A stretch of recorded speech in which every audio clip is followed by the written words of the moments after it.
Cricket বিশ্বে চরম উত্তেজনা, তবে এই উত্তেজনা এবার মাঠের নয়, জীবন মরণের সংকটে পড়েছিলেন বিশ্বের তারকা ক্রিকেটাররা। ভারত পাকিস্তানের উত্তেজনাকর পরিস্থিতিতে আইপিএল এবং পিএসএল দু আসরই স্থগিত, আর এর মাঝেই ঘটে গেছে রুদ্ধশ্বাস এক ঘটনা। অস্ট্রেলিয়ার তারকা ক্রিকেটাররা যেন মৃত্যুকে ছুঁয়ে ফিরে এলেন।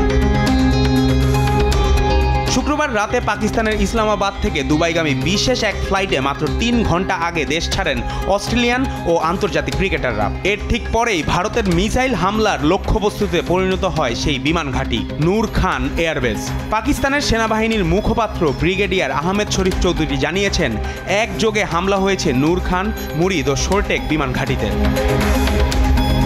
আর এই ঘটনার মাত্র কয়েক ঘন্টা আগেই নূর খান ঘাঁটি থেকে রওনা দিয়েছিলেন পিএসএল এ খেলতে থাকা অস্ট্রেলিয়ার শন অ্যাপ্ট, বেন ডুয়ারসুইস, অ্যাস্টন টার্নার ও মিচ উইয়েন। তারা দুবাই পৌঁছে স্বস্তির নিঃশ্বাস ফেললেও মানসিকভাবে এখনও চরম চাপের মধ্যে আছেন বলে জানিয়েছেন তাদের ব্যবস্থাপক পিটার লোভিট। এই পরিস্থিতিতে পাকিস্তান সুপার লিগ শুরুতে সংযুক্ত আরব আমিরাতে বাকি ম্যাচগুলো আয়োজনের পরিকল্পনা করলেও প্রধানমন্ত্রীর কার্যালয়ের পরামর্শে সেটি বাতিল করা হয়।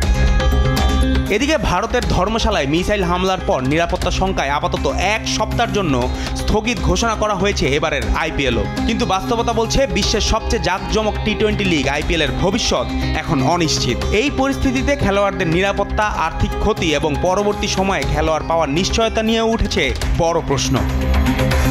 অস্ট্রেলিয়ার ক্রিকেটারদের মধ্যে বড় এক দল ইতিমধ্যেই দেশে ফেরার প্রস্তুতি নিচ্ছেন, কেউ কেউ ফিরেও গেছেন। ডেভিড ওয়ার্নার আগেই অস্ট্রেলিয়ায় ফিরে গেছেন। বিশ্ব ক্রিকেটের এমন সংকটকালে একটি প্রশ্নই এখন ঘুরপাক খাচ্ছে, কোটি কোটি ডলারের এই টুর্নামেন্ট কি আদৌ মাঠে ফিরবে, নাকি সামরিক উত্তেজনায় অসমাপ্তই থেকে যাবে এবারের আইপিএল? জুবায়ের নূর, স্পোর্টস ডেস্ক, দেশ টিভি।